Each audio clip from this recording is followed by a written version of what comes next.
Ramiro, we're ready to get started.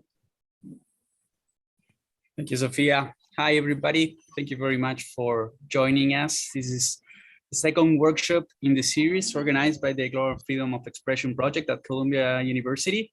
I'm standing in for Catalina Botero, who couldn't join us today. So I will welcome all the presentators who will be Toby Mendel, Joel Simon, and Sylvia Chocaro.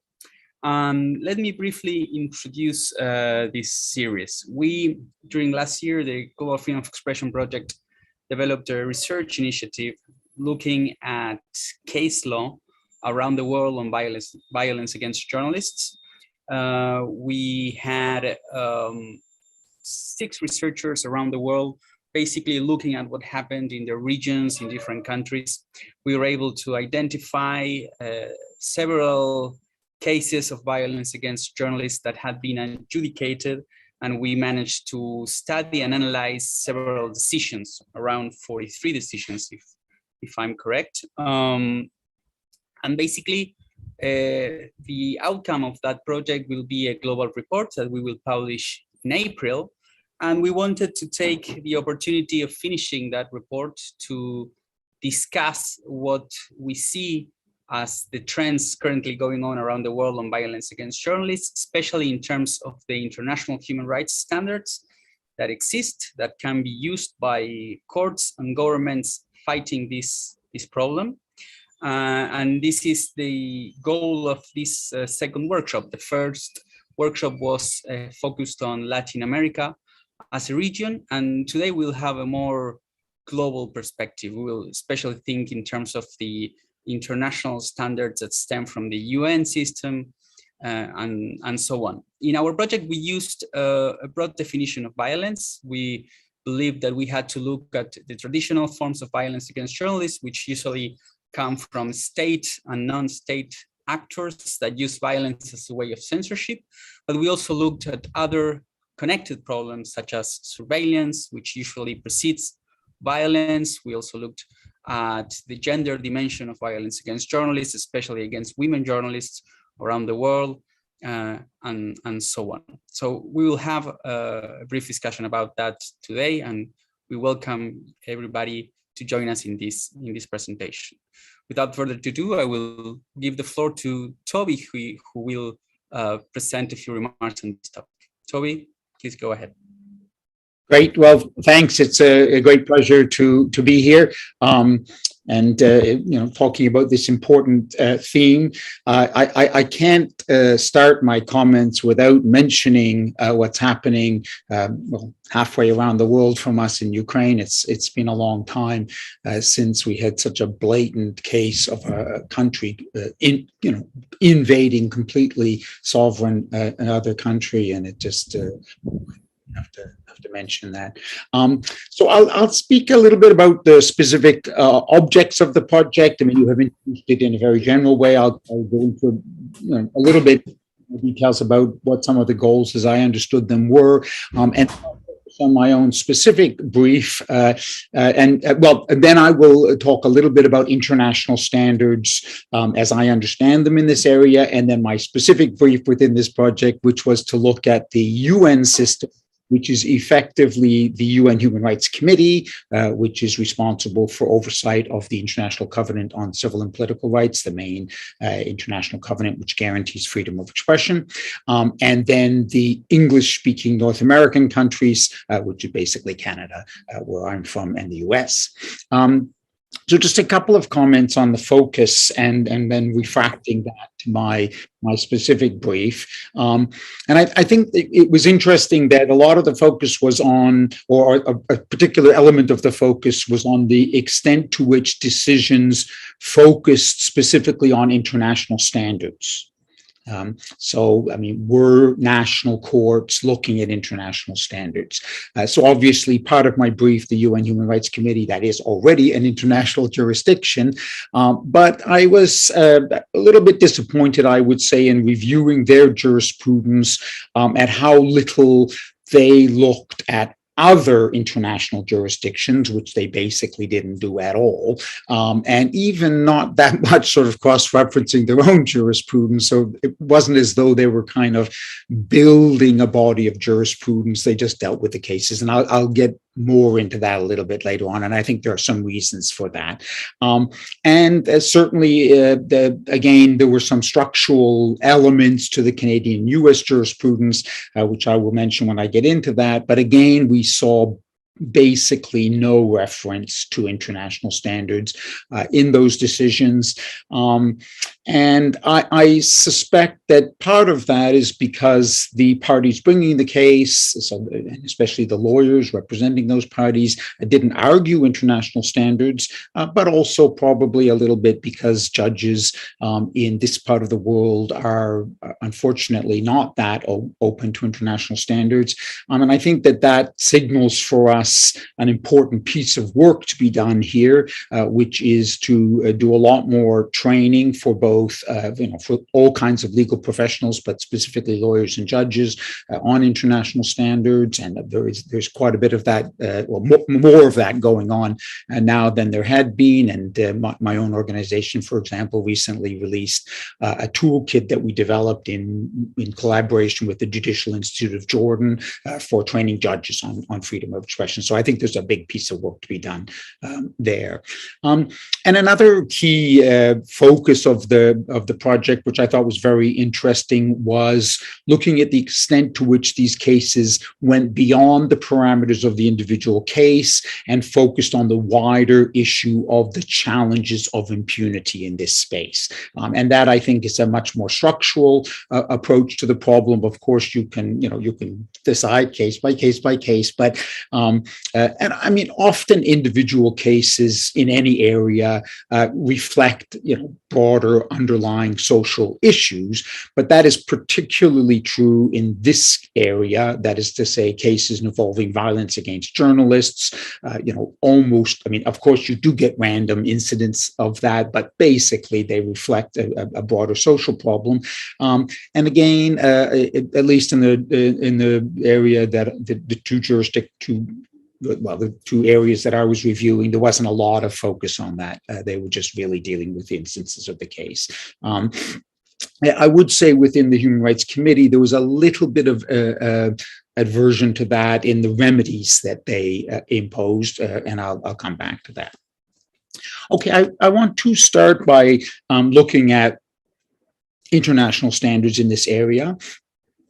And I will rely heavily here on the 2012 joint declaration of the Special International Mandates on Freedom of Expression, the four of them at the UN, the OSCE, the OAS, and the African Commission on Human and People's Rights. And it's a shame that Catalina isn't with us, because she was indeed the OAS Special Rapporteur on Freedom of Expression at the time that joint declaration was adopted. And that joint declaration focused very specifically on international standards in this area.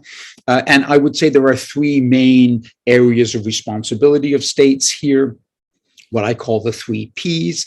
It's sort of a nice way to capture them: prevent, protect, and punish. And I'll just remark parenthetically that almost all of the cases look at protection, so failure to protect sufficiently, and then punishment. The cases are against somebody and they involve punishment, and not at all on, or very little on, prevention. Again, is sort of reflecting the not sufficiently structural approach of these cases, I would say, in addressing this area.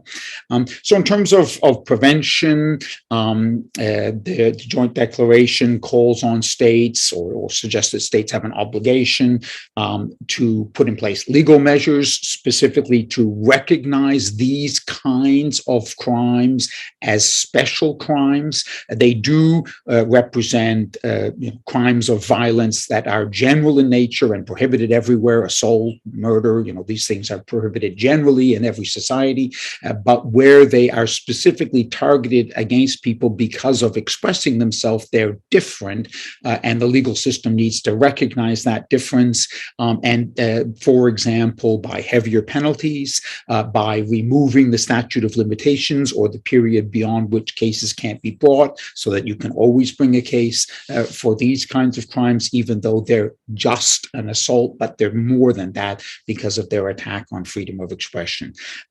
Also in area of prevention, again, going back to training, an important need to train the law enforcement, and in some countries, unfortunately, also the military, because they're involved in these kinds of activities, and also training for those at risk, so that better prevention can take place, and then integrating this issue into systems, for example, operational manuals for the police, so that when issues of this, attacks against journalists come up, they have built-in systems for dealing with them. Also communications systems, so that, for example, these cases get tagged as special cases as soon as they enter the system. So they're not just sort of, an assault in the general mix of things. There's a special routing for cases of this sort. And then, whatever other measures happen downstream. In terms of protection, the declaration called for protection to be concrete, effective, and rapid, where a need is expressed for that.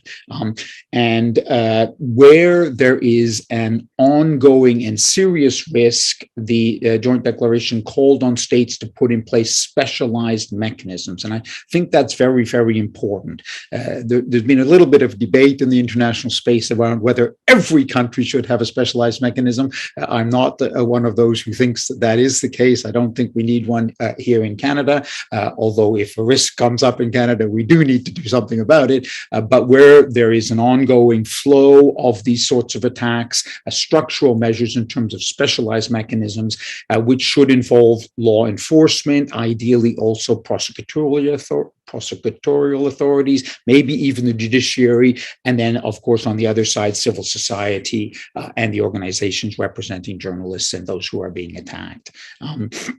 So I think, and then finally, under protect, the idea of keeping disaggregated statistics, disaggregated both, separating these sorts of crimes against freedom of expression from regular crimes of violence or of harassment, but also gender disaggregated information and other specialized information about these crimes, so that we can tailor prevention measures and response measures more effectively.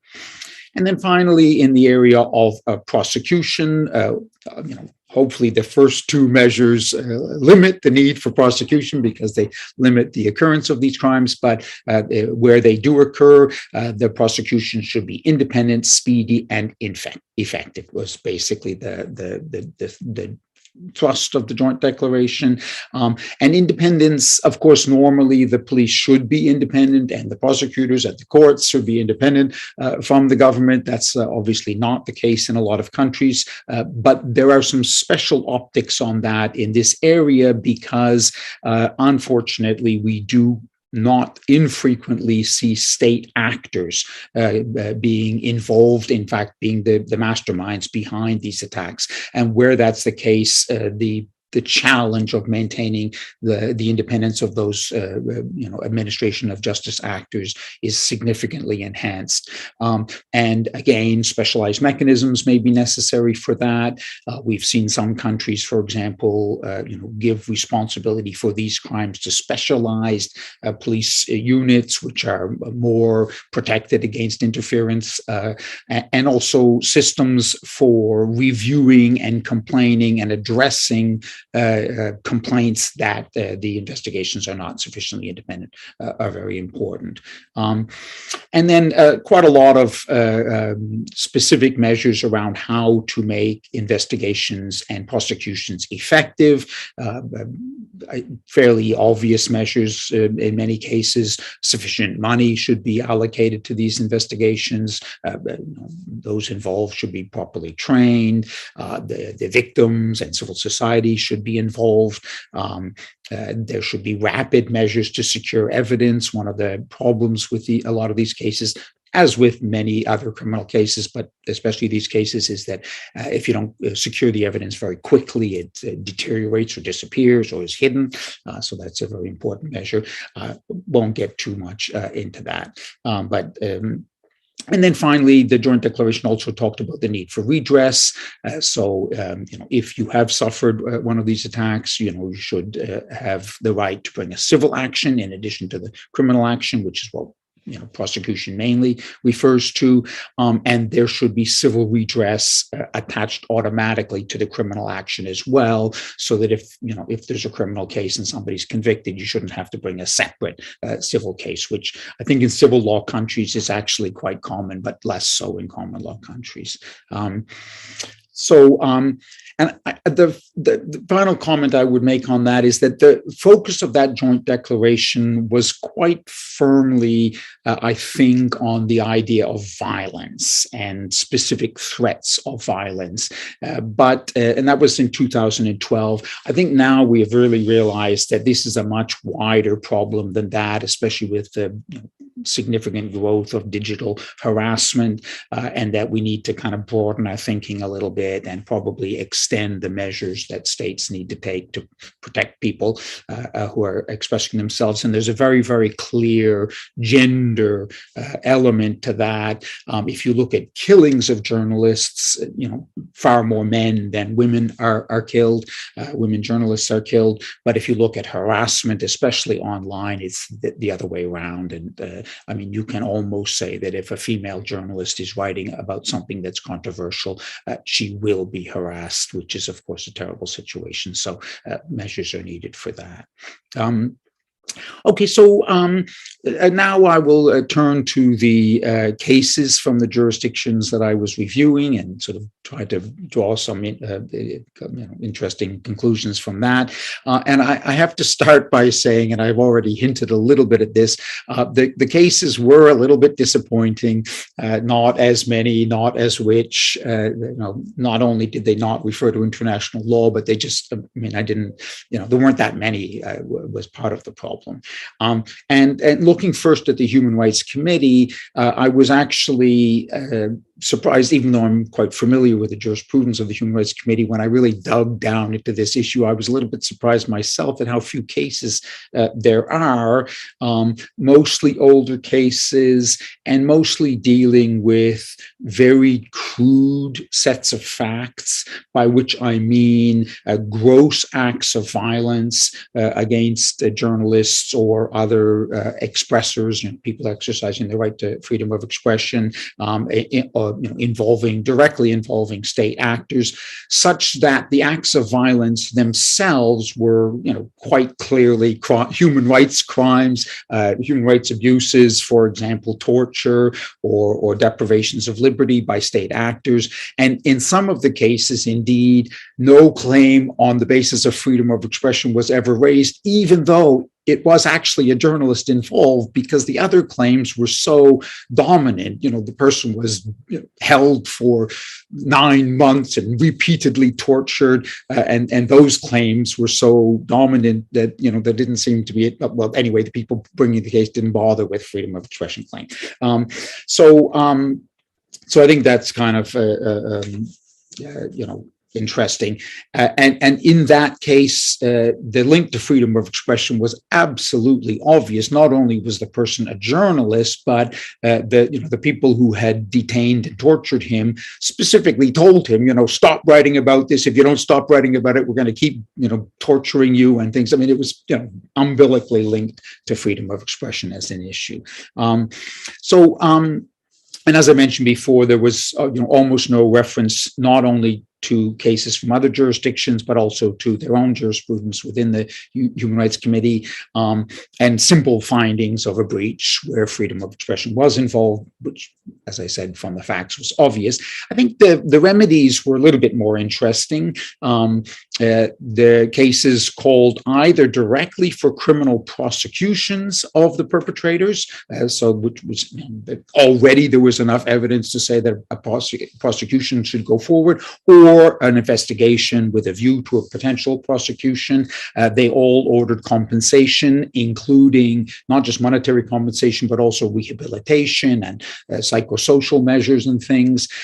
They also often ordered protection for the individual so that these things wouldn't recur. And in one of the cases, they referred generally to the obligation of the state to ensure that similar violations don't occur in future, but they didn't go further than that and sort of, impose specific measures, for example, training or other things. So then sort of left it open to the state, rather a general one. Okay, so coming now to the US and Canada, maybe Joel will disagree with me. Hopefully he will, and we can have a debate. But we by and large, the risks of these direct target attacks are lower in Canada and the US than many countries, at least. And when serious crimes occur, we do have reasonably independent, reasonably effective administration of justice systems that go after the perpetrators. For example, the most egregious case of this, perhaps ever, certainly for a very long time, was the 5 staff of the Capital Gazette in Maryland who were killed in 2018 by a crazy person, and he was convicted and sentenced to 5 life sentences, for that crime. I think a much bigger issue here being in this region, is the use of excessive force by the police when they're conducting law enforcement operations. And that comes to its high point during demonstrations and protests, and especially, of course, where those protests turn to some degree of violence, which can easily happen even if the main protest is not violent. And there's a really interesting case, which was already in your database, but I think it's probably the most relevant case from the United States on this, Index newspapers against Portland.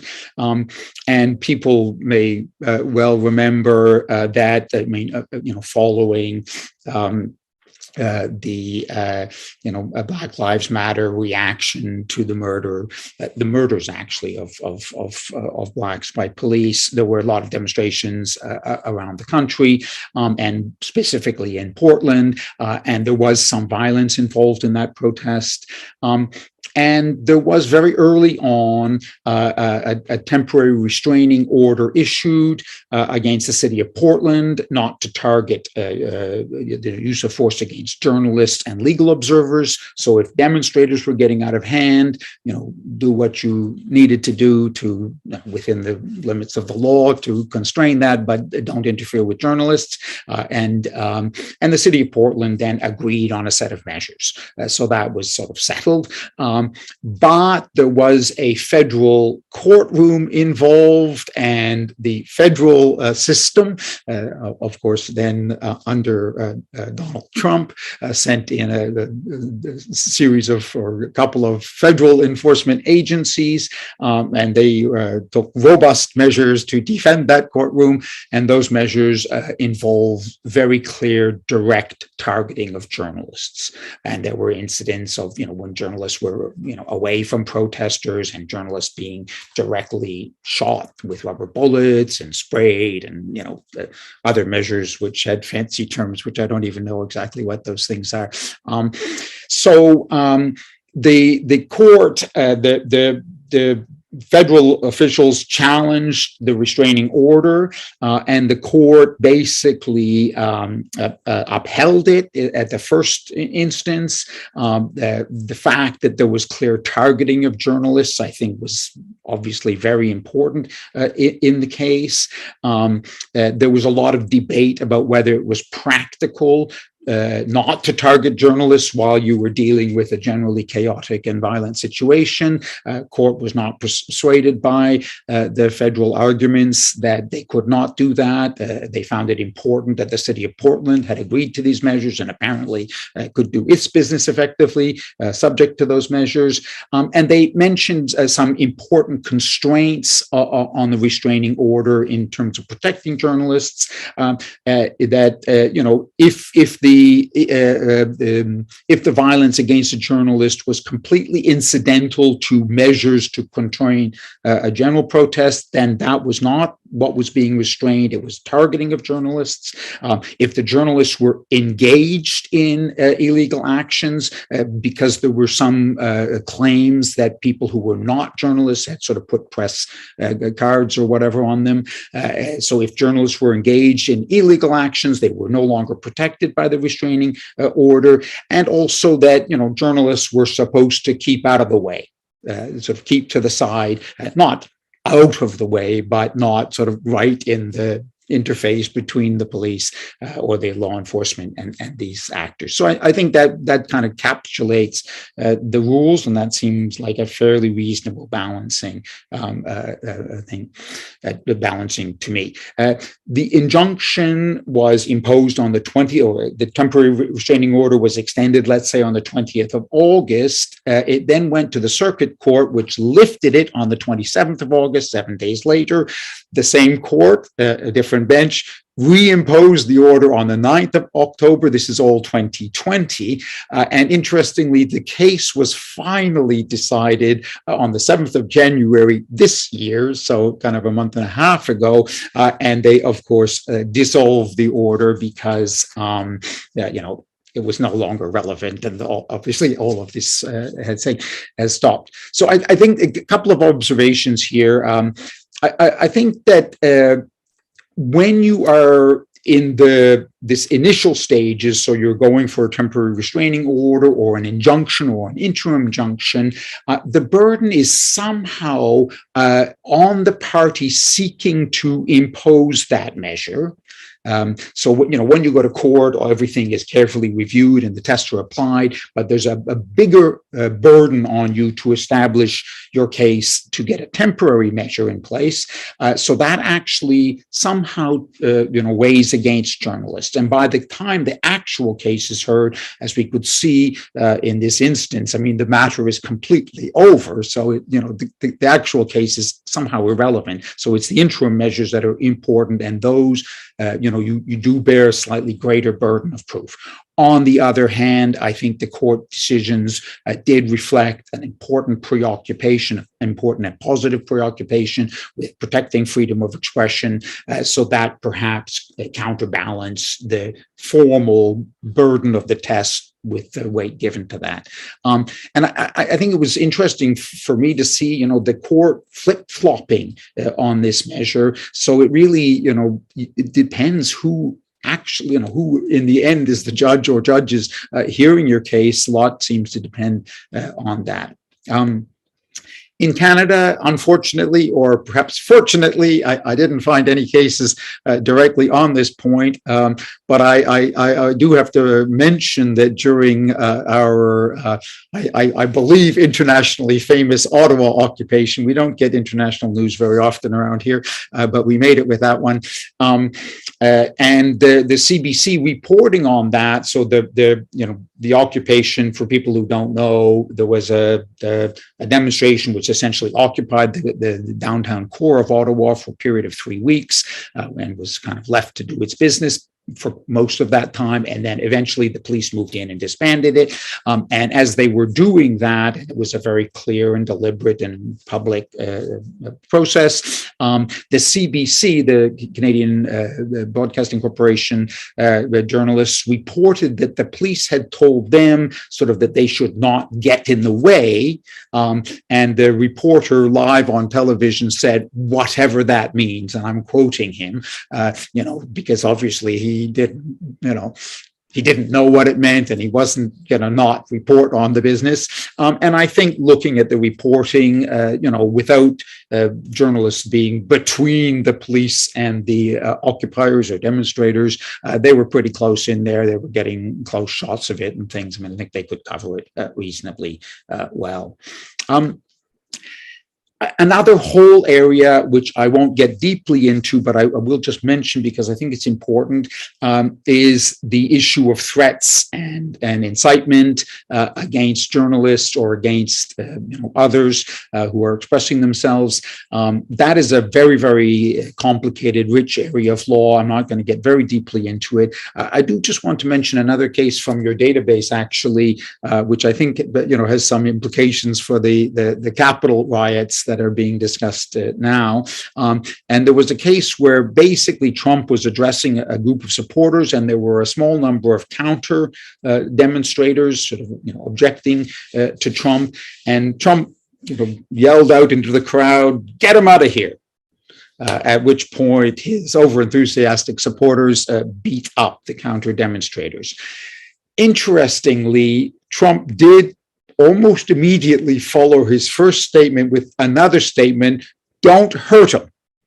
Get him out of here, but don't hurt him." I mean, and the sort of the random rubbish that used to, and I guess still does, come out of his mouth, it almost belies the intent requirement that is present for conviction in these cases. He just sort of says things. I don't know what he's thinking, or if he's thinking at all. Probably the requirement of intent is hard to show with the track record of wild statements coming out of his mouth.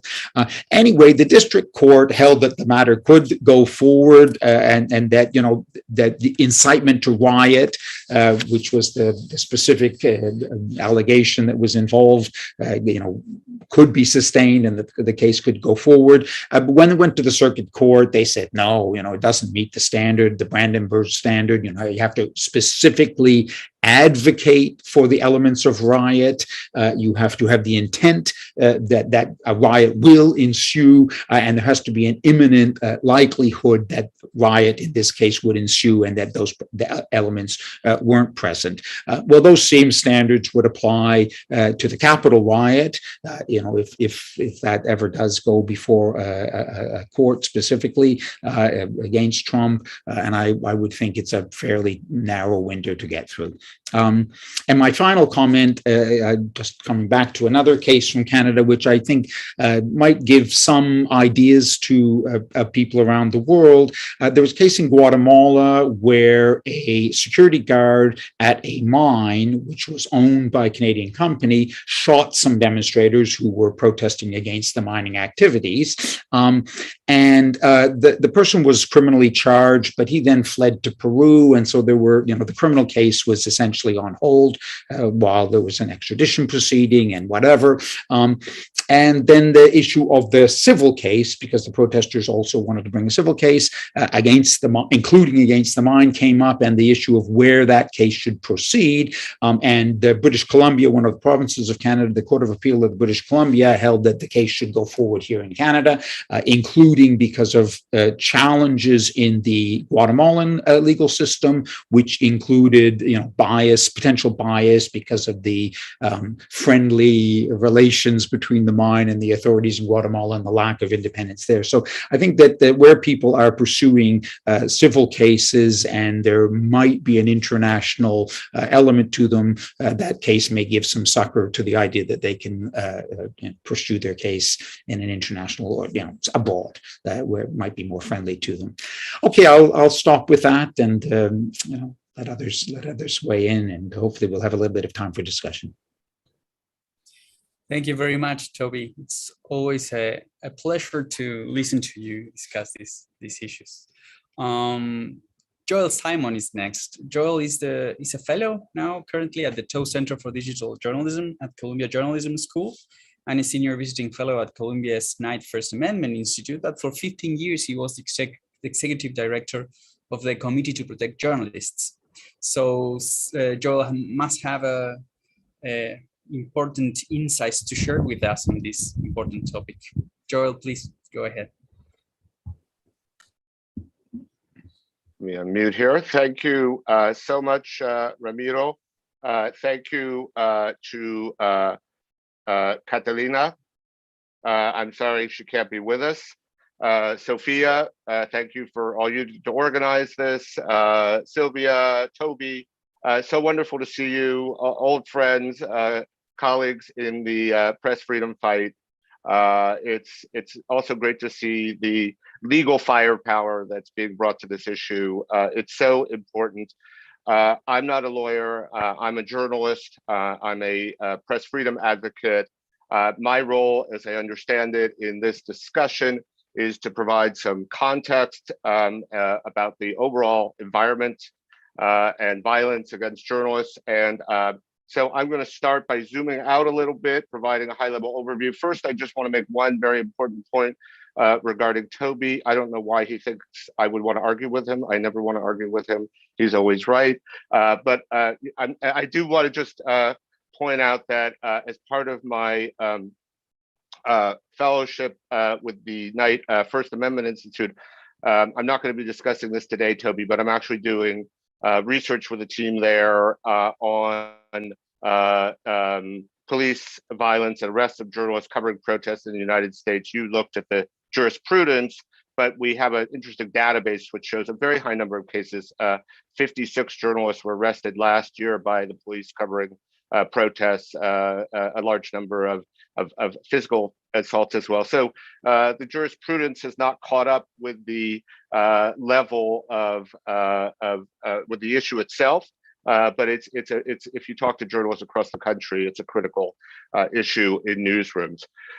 So now we get back to my sort of prepared remarks today and talk about the global environment. And I should make clear, I think Ramiro indicated this. I'll be citing CPJ data, but I'm not speaking for CPJ. I'm in a different role now, but CPJ data, of course, is still, in my view, the most comprehensive and relevant for these discussions. So for those of us who are defending the rights of journalists around the world, our common refrain and what we always say is that things have never been worse. And I think that's true, and it's based primarily on a couple of important data points. The first is that the number of journalists imprisoned around the world has been steadily rising. And last year, according to the CPJ data, we set a record, 293 journalists in prison around the world, the highest number ever recorded. And I'll get back to that in a moment. The second data point, which is actually a set of data points, comes from surveys, and these surveys are carried out by a variety of different organizations, and they show a decline in press freedom around the world, nearly everywhere from democracies to authoritarian countries. These surveys are carried out by a number of different research and advocacy organizations, Reporters Without Borders, Freedom House, academic research institutes like VDEM in Sweden. They take into account a variety of factors. They look at violence, they look at the legal environment, they look at media independence. Some of the research is more rigorous than others, but I think the important thing is that there's alignment in the findings and a consensus that press freedom is declining everywhere, or nearly everywhere, based on the data that's available. So let me go into a little more detail about the first baseline indicator, the number of journalists in prison around the world, and what that says about the current climate. And Sophia, if I could ask you to pull up the slide now, and I'll talk a little bit about what it shows. So the first slide is the number of journalists in prison around the world. It actually doesn't include the 221 number, which sets a new record at 293. Just a couple very quick observations about this. You'll notice the trend. We've been setting record numbers in the last 5 years, and the general trend line is upward. I want to point out the three surges that you can see in this database. The first is linked to the war on terror. In the aftermath of the war on terror, governments opportunistically around the world reframed suppression of critical expression as consistent with the kind of crackdown on terrorism. And so we saw a surge in the number of prisons or journalists in prison around the world. The second surge corresponds to the color revolutions of the Arab Spring, when governments around the world saw the threat of independent media and consolidated state action to contain speech, particularly online speech. And the third, less dramatic surge, but nevertheless an increase, corresponds to the Trump era rhetoric, i.e. the increase in the number of journalists jailed around the world for publishing false news, which is the data point that CPJ uses rather than fake news, just because it preceded the Trump framing. And that number has been trending, or did trend steadily upward during the Trump years. So the general consensus, as noted, is that press freedom is facing a dramatic decline around the world. But there's a third data point that suggests a more complex picture, and that's the number of journalists killed around the world. And so why might this be, and what might this indicate? Let's go to the next slide of journalists killed around the world. So, so you'll notice that in this slide, first I should say one thing that's kind of just interesting about the data here is the two indicators, the press freedom journalists imprisoned around the world and journalists killed around the world. They're kind of inversely correlated. In other words, you tend to see journalists imprisoned in places where there's strong states and low levels of violence, and you tend to see journalists killed in places where there's weak states. So sometimes they don't even have the capacity to engage in systematic repression, but there's widespread violence, often violence that's criminal in nature, but protected by state entities, and that creates an incredibly dangerous environment for journalists around the world. So the number of journalists killed around the world, the last data set, which showed the overall number, includes journalists killed in crossfire covering conflict or covering demonstrations, things like that, where they're not targeted for murder. That seems to correlate very closely to armed conflict around the world. So again, the first surge in the previous slides were around the Balkan Wars, and I'm sorry, in this slide are around the Balkan Wars and the civil war in Algeria. The second is again the onset of the war on terror and simultaneous conflicts in Pakistan, Afghanistan, Iraq, and that conflict then bled into the ongoing Iraqi conflict and the Syrian conflict. At its most intense, when we saw record numbers of journalists killed around the world. And as those conflicts, the levels of violence have declined in recent years, the number of journalists killed has declined. Now let's go to the next slide. So while the number of journalists killed is down, the number of journalists murdered, which is a subset, has fluctuated much more dramatically. Again, why would that be? As noted, it may be because the killings correspond very, very strongly to conflict. The correlations to murders is less exact. More research, I think, should be done to confirm this, but premeditated murders of journalists, particularly in recent years, seems to respond to reporting on corruption and organized crime, which are generally carried out by figures with some level of state protection, which explains why, when these crimes occur, there's a very high level of impunity. And then, as Toby mentioned, while it's a relatively small number, there are dramatic instances in which states have been directly implicated in these murders. The most recent example, or the most relevant example, perhaps, is the Jamal Khashoggi murder carried out by a Saudi hit squad sent to Turkey. So that's also a transnational crime, which is another very alarming and negative trend. So that's it for the slides. But let me just mention one other research that, and data that CPJ compiles, and that's its annual Impunity Index. and the Impunity Index was especially created to track government accountability and bringing the current killers of journalists to justice.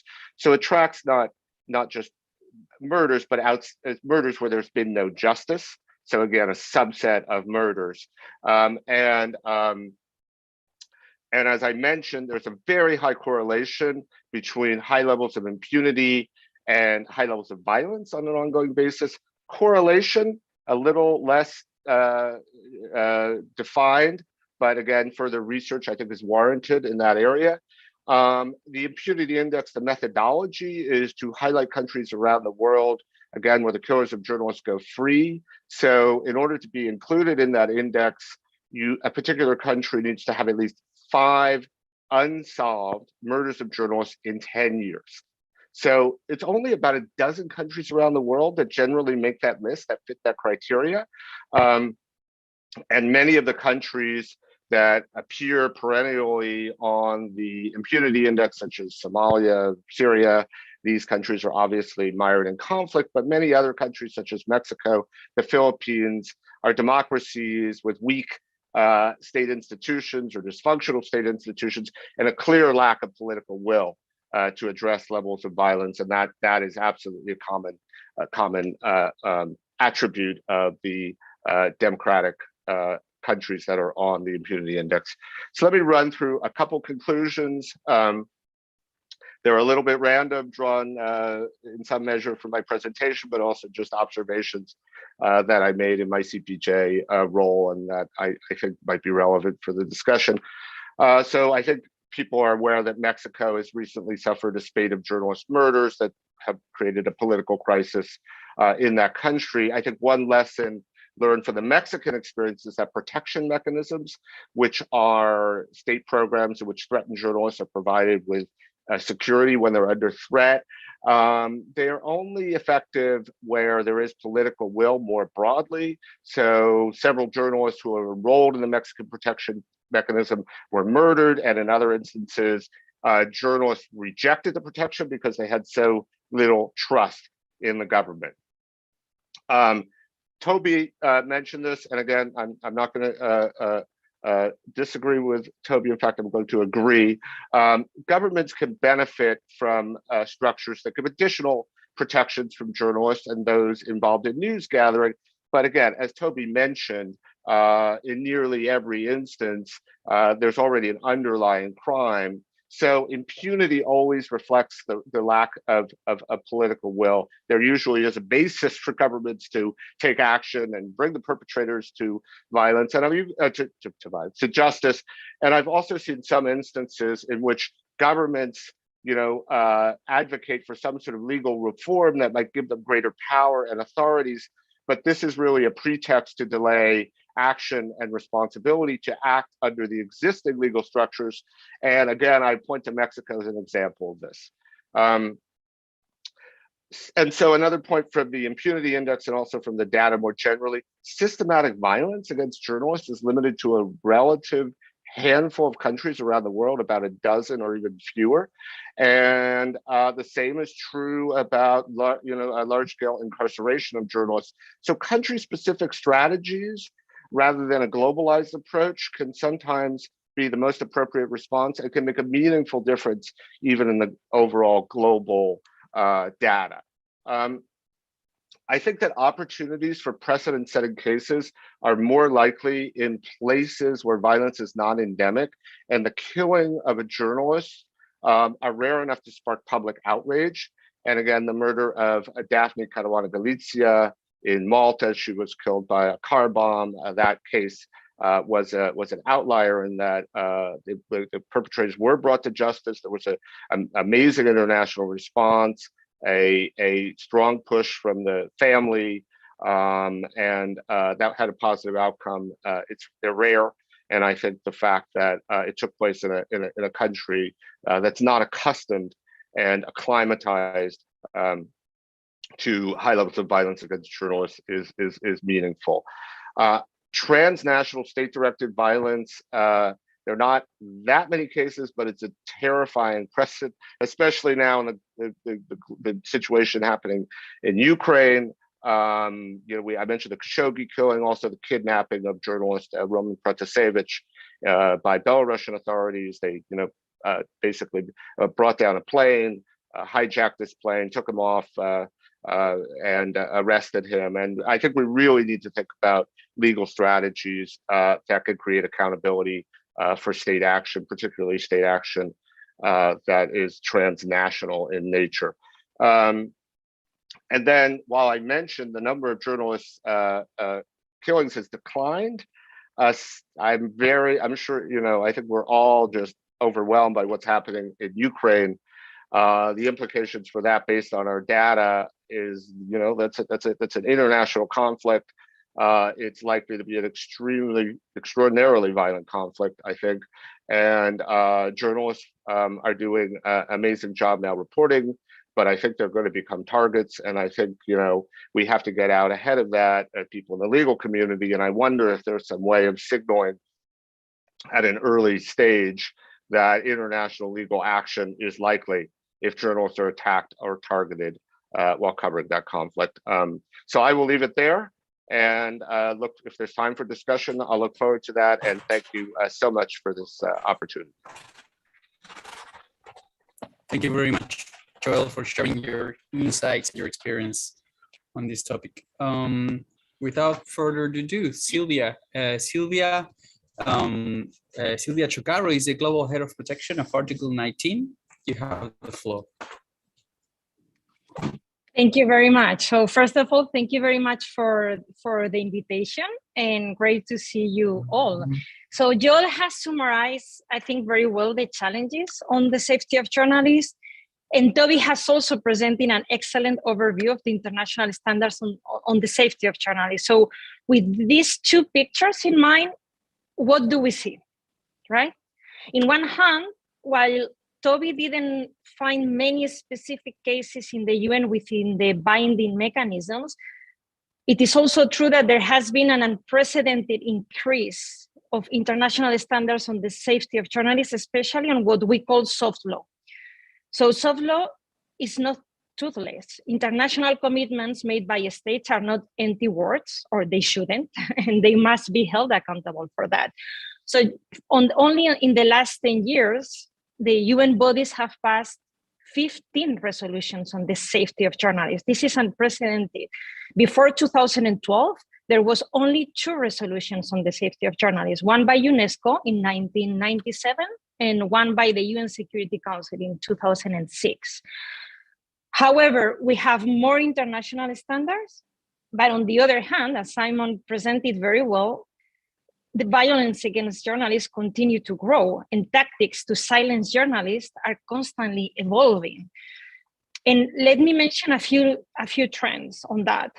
We have seen an increase of legal harassment, for example, in particular what we call SLAPs, strategic lawsuits against public participation, which are civil cases that lack any merit and that are often filed purely to silence journalists. We have also seen an increase of online harassment and abuse against journalists. And in particular, this is, and Toby mentioned this too, we have seen this on violence, on online harassment and abuse against women journalists in particular. And by now, I think we all know that there is nothing virtual about online harassment and abuse. It is real and it has impact in real life. The third trend that I would like to mention too is the increase of denigration of journalists by public officials, even by the highest representatives of the state. And I'm sure we all know some of the examples, like for example, in the US, Donald Trump, in Brazil, Jair Bolsonaro, in the Philippines, Rodrigo Duterte. And then, and Joel also mentioned this, one of the worrying trends is the increase of transnational attacks, such as the killing of a Saudi journalist in his embassy in Turkey, or the diverting of a plane flying from Greece to Lithuania to land in Belarus to detain a Belarusian journalist, and of course, to the increase of journalists in prison. So the question is, if we have more international standards than ever to protect journalists and their work, why are things getting worse instead of better? And I would love to give you a very simple answer, but responding to this question is very complex. There are many causes of why violence continues to thrive. We have seen a rise of authoritarian regimes. We are living in a pandemic that has brought, for example, numerous legislations that have restricted the work of journalists. There is organized crime, lack of independence of the judiciary in some cases, or disinformation campaigns, precarity in the working condition of journalists. The list, it's very long. So I'm going to try to focus on the core of this conversation today, how international standards can actually promote the safety of journalists. So we have a big challenge here, and is that international standards are there, but are not being implemented, or not in an effective way. Simplifying a lot, so sorry for this, but I'm trying to simplify in the time I have. I would say there are three main reasons of why this is happening. One, and it has been mentioned, is the lack of political will to actually implement the standards, right? Another one is lack of human and financial resources. And lastly, a lack of knowledge and skills. Addressing lack of political will is without a doubt the most complicated one. And there is certainly more room for change if the causes of the problem are skills of money, if there is political will. So here are some thoughts on how to try to move forward in this. I think we need to follow very, very closely the development of international standards. If the states are not implementing, we have to hold them accountable. We are the ones that have to raise our voices for that to happen. We need to join forces, strategize together, coordinate, and put more pressures on states to do that. We need to carry out legal analysis and policy briefings to better understand where the gaps are and where we can provide recommendations to policymakers, especially those policymakers that they exist, they are willing to do something about it. Let's make sure too that the judiciary is well trained, and also the law enforcement. They need specific protocols on how to undertake effective investigations. And let's put media and information literacy at the core of the educational systems. I believe that if the society sees the value of journalism and journalists, as it does for doctors, for example, or for teachers, the society will speak out and defend journalists when they are under attack. And let's also speak out when a public official is denigrating the role of journalism or denigrating the role of journalists, including when they are using misogynistic language against women media workers. And if you are a journalist, report about it. So, but while we are pushing, and we have to push for the implementation of the international standards, we also have to continue to advocate to strengthen international standards where needed. As I said at the beginning, there has been an unprecedented increase on standards, but there is still a lot to do. It is interesting to see, for example, if we look at all these soft law resolutions that have been approved in the last 10 years, one can see how somewhat they are responding to the trends. And there is also in part because of the advocacy that civil society organizations do for that to happen. So we have to continue to do that because it has results. So let's see, for example, in the latest UN resolutions, we have seen these resolutions calling to address some of the trends that Simon has mentioned, or some of the trends that I mentioned just a few minutes ago, like refraining from denigrating journalists, or from misusing or use vague laws to silence journalists. Or, for example, latest UN resolutions have also called for early warning and rapid response systems for the protection of journalists, or they have called for the protection of journalistic sources, which is absolutely fundamental, or they have called also to states to ensure that journalists can use encryption, which is fundamental in many countries. And also latest UN resolutions have also addressed other trends that have from the last years, like calling for effective investigations, or lately they have called for the development of gender-sensitive protocols for investigating the cases, or for capacity building for the judiciary and for the law enforcement. So this is what the UN resolutions have said lately.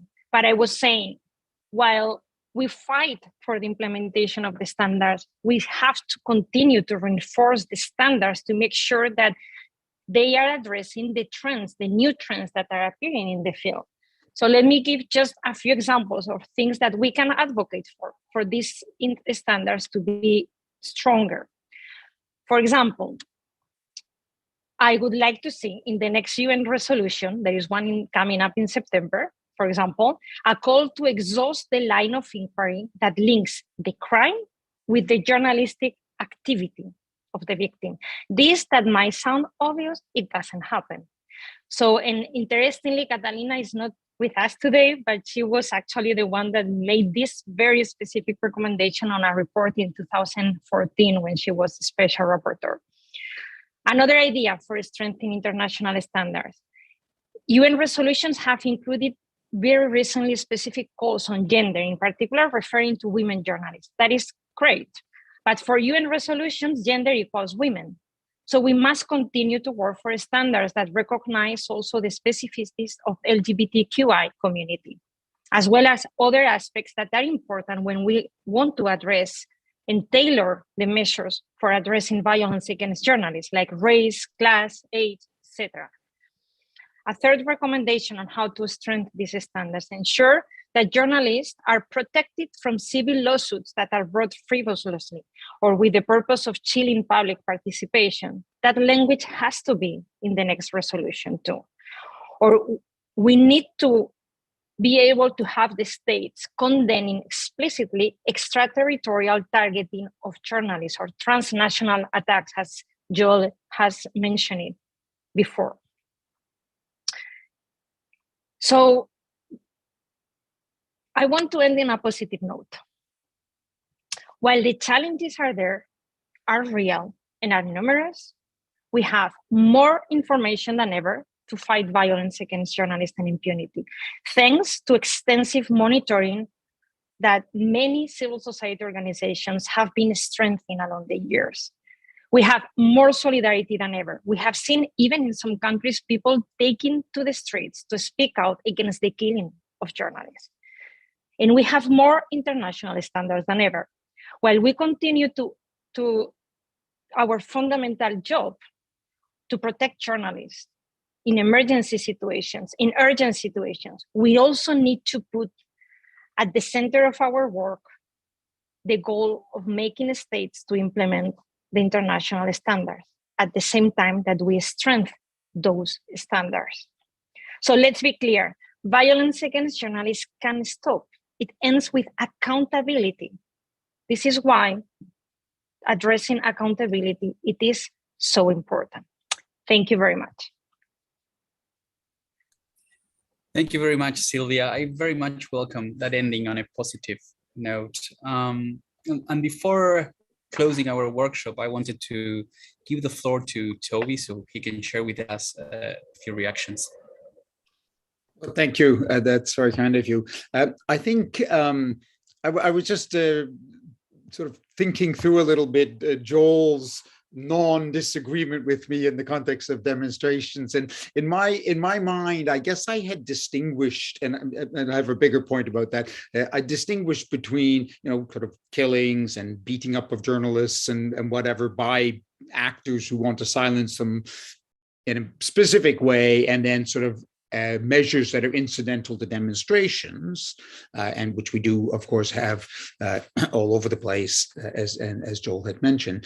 But I guess where the law enforcement during demonstrations go beyond just being untargeted and are actually have as a goal to shut journalists up or diminish the free flow of information about their actions in that case, it's not actually a different thing. And I think that we've in the past it's been a little bit comfortable perhaps and easy for us to focus on violence against journalists and killings as a particularly sharp point of that violence. We can measure, we can count those things, we can track them reasonably well, and CPJ does a great job of that. But I think that if we, in the modern era, we are faced with a much more complex phenomenon of actions which undermine journalism, undermine public interest reporting, beyond journalism, that often themselves actually involve expressive acts. threats are expressive acts, for example. And if you look in at the jurisprudence on threats, there's even if those threats are directed at journalists with the goal of shutting them up, so it's an attack on freedom of expression, but the threat is itself an exercise of freedom of expression, and courts incorporate their protections for freedom of expression in the analysis of the threat. So the threat is protected unless it goes beyond what's protected as freedom of expression. So I think that in the modern digital era, we're really seeing a very complex, multifaceted layering, and Sylvia mentioned sort of statements by leading politicians, including the most senior levels, threatening and attacking journalists. And the most recent joint declaration addressed that. It was on that kind of issue of freedom of expression in political contexts, and including the responsibility of senior politicians and officials not to do that kind of thing. But if we look, but it's still an exercise of their freedom of expression. So I think we do probably need to deepen our analysis. And Sylvia's right that there are a lot of standards beyond the legal cases, and the joint declaration is part of those soft standards, and it was very, very detailed. But we probably need to up our game a little bit and start considering, in this more complex world where we're seeing freedom of expression pitted against freedom of expression, including the flow of quality information to people, people's right to receive information, because that's also guaranteed under international law. It's not just the speaker, but also the recipient of the information, and where the standards are going to go, because I don't think the standards are clearly developed in that space. So I hope I didn't, with that complexifying of the scenario, take away from the positive ending that Sylvia gave us. I think we have the tools to do this, and we need to think about it. The world is a lot more complex in terms of freedom of expression than it was even 5 years ago.